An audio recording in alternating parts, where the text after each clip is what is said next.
Perpustakaan Universitas Ibrahimi menyelenggarakan kegiatan bedah buku berjudul 100 Hujah Aswaja yang dituduh bid'ah, sesat, syirik, dan kafir. Dengan mengusung tema membumikan kemurnian ajaran Ahlussunnah wal Jamaah. Kegiatan ini dilaksanakan di Auditorium Pondok Pesantren Salafiyah Safiyah Sukoharjo Situbondo. Acara tersebut dihadiri oleh Nyai Haja Mahsusi Zakia MHI, Rektor Universitas Ibrahimi yakni Dr. Haji Hoirul Anwar MHI, Kepala Perpustakaan Universitas Ibrahimi Muhammad Ali Ridho MKom, perwakilan Fatayat NU serta diikuti oleh mahasiswi Universitas Ibrahimi. Kegiatan diawali dengan lantunan ayat suci Al-Quran oleh Siti Alifah Faza. Suasana semakin hikmat dengan menyanyikan lagu kebangsaan Indonesia Raya dan Ya Lal Waton. Selanjutnya, sambutan disampaikan oleh Rektor Universitas Ibrahimi Dr. Haji Hoirul Anwar MHI yang menegaskan bahwa kegiatan bedah buku ini merupakan media strategis untuk memperkuat pemahaman mahasiswa terhadap ajaran Ahlussunnah wal Jamaah secara komprehensif dan moderat. Mungkin kita tidak merasa bahwa di dunia luar sana, di luar pesantren, orang banyak berbicara tentang apa yang kita amalkan. Bahkan mungkin di media sosial banyak sekali kelompok-kelompok yang membantah bahkan mengejek apa yang kita amalkan.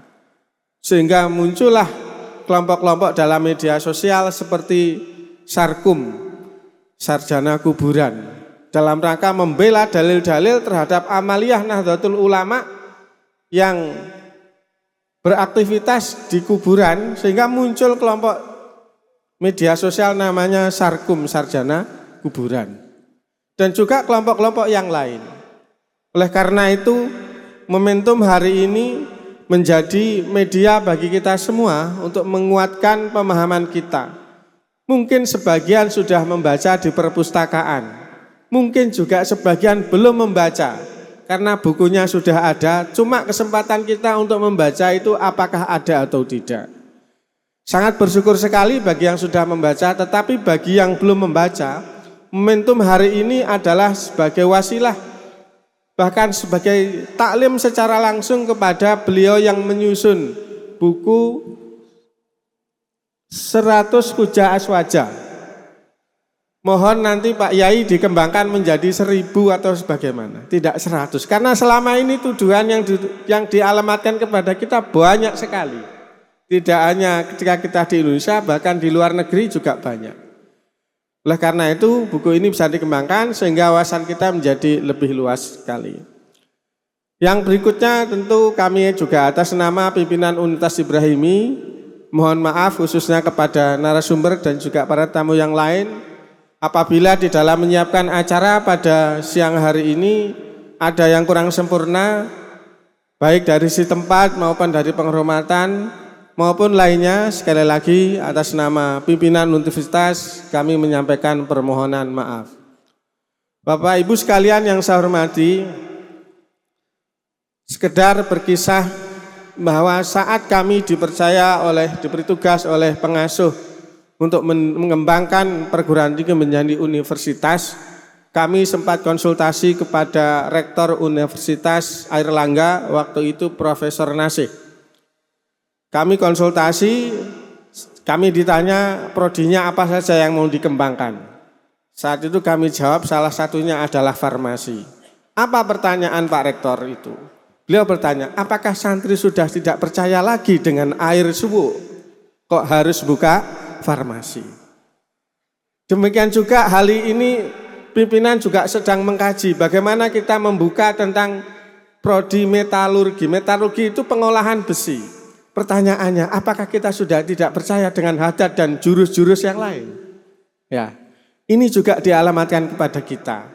Oleh karena itu, banyak sekali amalan-amalan kita yang selama ini berkembang, nampaknya perlu juga kita imbangi secara kajian akademis, sehingga apa yang kita amalkan menjadi sesuatu yang lebih sempurna, diyakini.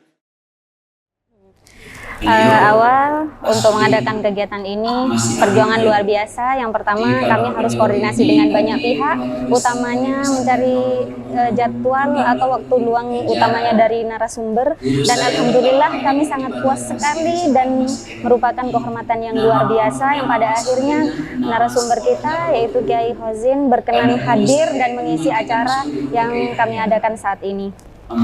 Yang kedua, alhamdulillah sekali, tidak lupa ini berkat kerjasama dari mahasiswi tentunya Universitas Ibrahimi yang sangat antusias sekali mengikuti acara ini dan juga didukung oleh pihak-pihak terkait.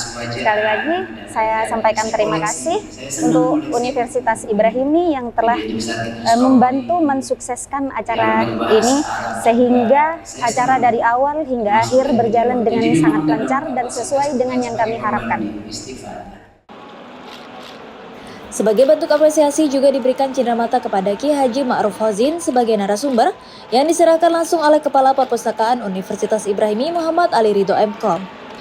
Acara kemudian dilanjutkan dengan sesi apresiasi untuk para pemenang lomba yang meliputi lomba tarkib kitab digital, pembacaan sejarah Isra Mi'raj karya Kiai Haji Raden As'ad Samsul Arifin, lomba karya tulis ilmiah Pegon, lomba cerpen, serta lomba resensi buku. Sesi ini menjadi wujud dukungan terhadap penguatan budaya literasi dan kreativitas akademik mahasiswa. Bersama moderator yakni Nur Hasan MA, narasumber utama Kiai Haji Ma'ruf Hozin memaparkan materi tentang konsep bid'ah dalam perspektif Ahlus Sunnah wal Jamaah yang menegaskan bahwa tidak semua hal baru dalam agama dapat serta-merta dikategorikan sebagai bid'ah yang sesat, melainkan perlu dikaji melalui kerangka usul fikih dan tradisi keilmuan Islam yang telah mapan. Mbak, Mas, hadirin semua yang ada, saya melakukan penulisan buku ini setelah saya klasifikasi, itu ada 4. Kenapa kita dituduh bid'ah? Itu kalau kemudian dibuat bagan ada 4. Pertama, soal pengamalan hadis dhaif. Kalau Anda ingin mampu menjawab, kuasai ilmu berkaitan dengan ilmu hadis. Bagaimana cara membantah? Talqin hadisnya dhaif. Yasin malam Jumat hadisnya dituduh dhaif. Kemudian baca Yasin di dekat orang yang akan wafat atau ketika ziarah kubur dituduh dhaif. Bagaimana cara menjawabnya? Cara menjawabnya gampang. Anda jawab dengan Imam Bukhari. Imam Bukhari itu punya kitab hadis sahih namanya Sahih Bukhari. Selain kitab Sahih Bukhari ada Adabul Mufrad, ada At-Tarikhul Kabir. Imam Bukhari memuat hadis dhaif di sana. Andaikan hadis dhaif tidak boleh diamalkan, tidak mungkin Imam Bukhari mencantumkan hadis dhaif di kitab-kitab beliau yang lain.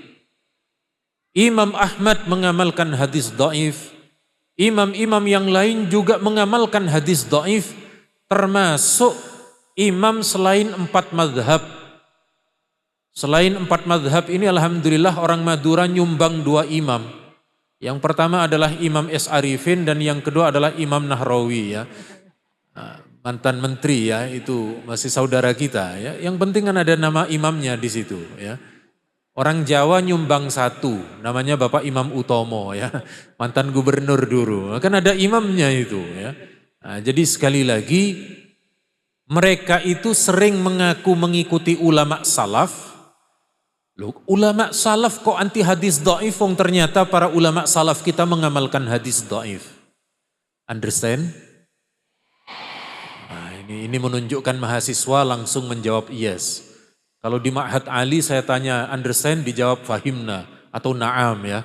Nah, jadi ada perbedaan antara kampus dengan Ma'had Ali ya.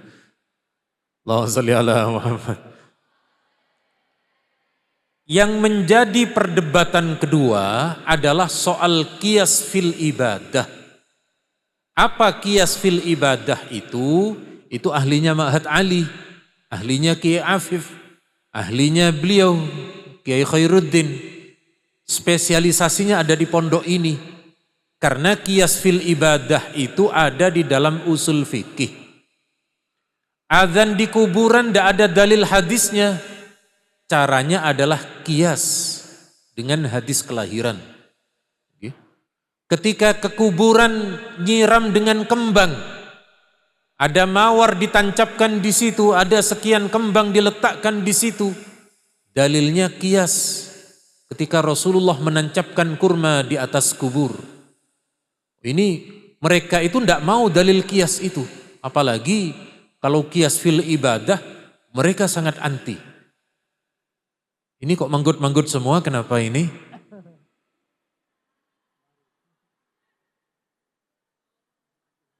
Memang betul-betul understand atau karena faktor lain? Ketiga, faktor ibadah mahdoh dan ghairu mahdoh. Apa ibadah mahdoh itu? Ibadah mahdoh itu adalah ibadah yang oleh Nabi sudah dijelaskan syarat rukun dan ketentuannya. Misalnya sholat. Nabi sholat duhur 4 rakaat, asar 4 rakaat, maghrib dan seterusnya. Itu ibadah mahdoh, tidak bisa di otak-atik itu. Misalnya subuh, karena sampean saking semangat sebelum subuh sudah makan buah, makan rujak, makan sembarang, subuhnya jadi 4 rakaat. Oh, tidak bisa. Itu sudah tidak bisa ditambah, tidak bisa dikurang itu. Berikutnya ada ibadah ghairu mahdoh. Ibadah ghairu mahdoh itu ada perintahnya oleh Allah, ada perintahnya oleh hadis, tapi Allah dan Nabi tidak menjelaskan ketentuan. Contohnya dianjurkan berzikir. Udhkurullaha dzikran katsira. Zikir sebanyak-banyaklah kalian lakukan. Tidak ada penyebutannya di situ. Apakah menyendiri ataukah berjamaah? Apakah pegang tasbih atau tidak? Tidak ada ketentuan. Kalau tidak ada ketentuan maka boleh. Ya. Boleh di situ dengan cara melakukan selama tidak melanggar aturan syariah. Ya. Nah, ini yang para kiai kita di situ melakukan, bukan kiai kita ya, tetapi mengambil riwayat-riwayat dari tabi'in, dari imam madhab, itu di ranah ibadah ghairu mahdoh. Kalau yang ibadah mahdoh tidak ada. Nah, mereka itu tidak tahu pembedaan ibadah mahdoh, ghairu mahdoh. Pokoknya ibadah dipukul rata semua. Nah, sementara bagi kita ya, yang oleh mereka itu kita dianggap nambah-nambahi adalah di ranah ibadah ghairu mahdoh. Dan itu tidak ada masalah. Contoh ya, contoh. Kunut. Anda masih kunut apa enggak sekarang? Nanti selesai Anda keluar, Anda kunut. Tidak hanya kunut yang dipermasalahkan dari Anda. Di samping kunut, karena Anda menambah sayyidina di dalam sholat. Wa sallallahu ala sayyidina. Itu dianggap ibadah mahdoh, menambah-nambahi. Bagaimana cara menjawabnya? Coba sampean buka YouTube-nya Syekh Sudes, imam di Arab Saudi. Ketika beliau ngimami tarawih terakhir malam 30, malam 29 ya. Malam 29 beliau itu ngimami tarawih, di witir terakhir beliau itu kunut setengah jam. Itu nambahnya selain Sayyidina nambah apa kalau setengah jam itu? Sementara itu narasumber pembanding Khairuddin Habsis MHI memberikan penguatan akademik melalui pendekatan konseptual terhadap ajaran Aswaja. Jadi penting sekali lagi pulang ke rumah nanti program pertama bukan online yang lain, online buku ini dan dibaca. Pulang ke Sukorejo sudah menjadi singa-singa Aswaja, bukan hanya singa pada suaminya.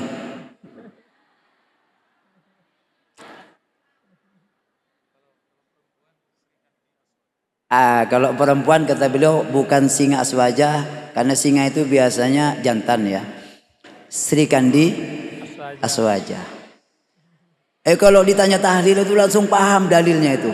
Lihat ini.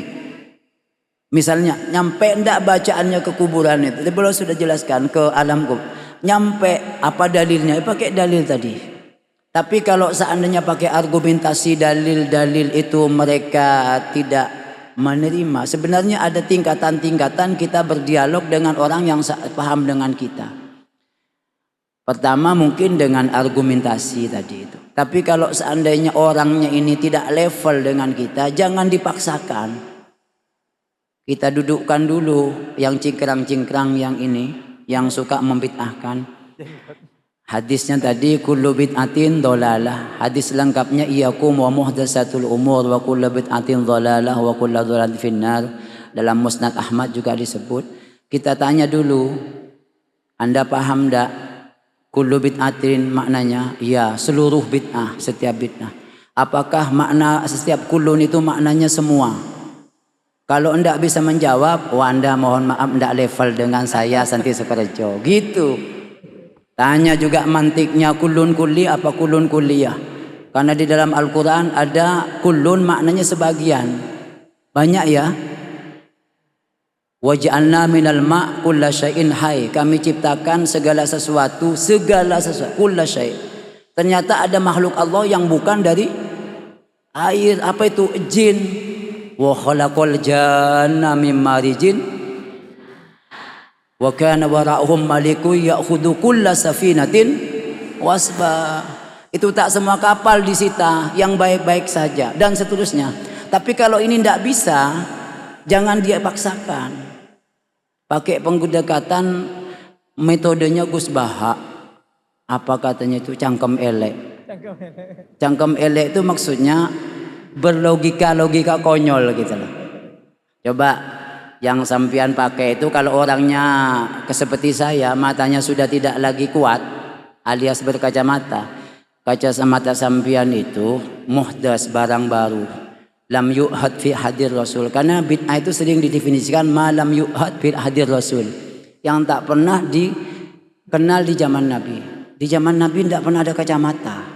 Mikrofon tidak pernah ada. Itu bid'ah. Setiap bid'ah sesat, setiap sesat dalam neraka. Sampian bid'ah juga pakai kacamata. Tapi kalau kemudian itu disanggah, biasanya mereka nyanggah, wah ini bukan, ini bid'ahnya bid'ah duniawi. Yang kami maksud bid'ah ukhrawi. Ini sebagaimana disampaikan Said Muhammad Alawi dalam Mafahim Yajibu an Tusoha. Ngeles biasanya. Kita jawab juga, sampian juga bid'ah. Sejak kapan Nabi membagi bid'ah jadi dua itu? Jadi kalau kita membagi bid'ah itu ada 5, katanya qawaidul ahkam fi masalihil anam. Izzuddin Abdissalam, ada bid'ah wajib membangun pesantren. Dulu Nabi tidak punya pesantren. Ada yang sunnah, ada yang ini. Kita dibilang bid'ah membuat-buat bagian bid'ah. Anda juga bid'ah membuat bid'ah menjadi dua. Jadi diskusinya itu disesuaikan porsinya. Kalau terakhir Pak Kun, Cebune Ki Hasan Basri almarhum, mantan Pak Rektor, kibo kemudian cong panggil banser landu pas. Dan itu sudah kami lakukan beberapa waktu yang lalu ketika di area Kecamatan Banyu Putih ada orang yang membawa ajaran mengisukan bahwa maulid di Sukorejo itu bid'ah. Itu kita datangi. Kita bawakan al-ihtifal bi dzikra Maulidir Rasul Said Muhammad. Ada 21 lebih dalil tentang. Kita datangi ke sana lengkap dengan bansernya untuk penyelesaian tahap 3 itu. Plan C itu. Tapi akhirnya bisa selesai. Jadi penting penguasaan secara tekstual tadi, argumentasi ilmiah seperti beliau sampaikan, dan ini sudah ada bukunya, tinggal dibaca. Saya berharap Syawal sudah punya semua buku ini. Kalau tidak, maka pertemuan ini kurang begitu afdal dan berkah. Yang kedua, yang ketiga, selain mudah juga ini, kitab beliau ini bernas. Saya suka ini. Saya baca kitab beliau ini, nasnya urut. Ada Al-Qur'annya, ada hadisnya, ada aqwal ulamanya. Saya kasih contoh sebagai sebuah pemicu biar semangat beli buku ini. Biasanya begini, pihak sebelah minhum itu kalau kita berargumentasi di Fathul Mu'in, Fathul Wahhab, apalagi di Fathul Izar, pendapatnya begini, itu mereka tidak nerima. Kenapa tidak menerima? Karena mereka sejak awal tidak mau bermadhab. Mereka anti madhab. Tapi kalau kita Aswaja Nahdiyah ini justru bermadhab. Alasannya banyak sekali. Kita bermadhab dalam fikih ikut madhab 4, dalam tauhid akidah ikut siapa? Hasan Asy'ari dan Abu Mansur Al-Matu, dalam tasawuf Al-Ghazali, Junaidi, sebagaimana rumusannya kasih mas. Tapi mereka anti madhab. Maka kalau disebut kata Imam Syafi'i, meskipun kitabnya tidak diterima. Tapi kalau kita mulai dengan hadis, kemudian syarahnya hadis, beliau sering menyebut di sini kitab Sahih Bukhari. Kemudian diteruskan dengan Fathul Bari, ada Umdatul Qari, syarah-syarahnya. Maka masuk argumentasi ini. Argumentasi ini masuk. Jadi mereka tak punya peluang untuk menyalahkan karena sudah menggunakan apa tadi? Argumentasi yang tidak bisa mereka tolak. Alhamdulillah, kami selaku mahasiswi Universitas Ibrahimi bisa mengikuti bedah buku seminar 100 Hujjah Aswaja yang bertempat di Auditorium Putra dengan narasumber Kiai Haji Ma'ruf Fazin beserta Ustadz Khairuddin Habsis. Yang saya dapatkan pada acara seminar bedah buku 100 Hujjah Aswaja, yaitu seharusnya kita memiliki pemikiran yang luas, tidak memiliki pemikiran yang sempit. Seperti halnya kita tidak seharusnya langsung ngejudge suatu kejadian yang tidak masuk secara logika. Akan tetapi kita mencari kaitan dari kejadian tersebut, semacamnya hal seperti Al-Quran, hadis, atau dalil-dalil yang bersangkutan dengan kejadian tersebut. Sehingga apa yang dapat kita simpulkan sesuai dengan ekspektasi kita atau malah sebaliknya. Harapan kita sebagai mahasiswi bisa menyeimbangkan keyakinan dengan ilmu pengetahuan. Kegiatan bedah buku ini diharapkan mampu memperkokoh pemahaman keagamaan mahasiswa yang moderat, toleran, serta berakar kuat pada tradisi Ahlussunnah wal Jamaah. Acara berlangsung dengan interaktif melalui sesi tanya jawab antara mahasiswa dan para narasumber. Sebelum akhirnya ditutup dengan doa yang dipimpin oleh Kiai Haji Ma'ruf Fazin. S3 TV melaporkan.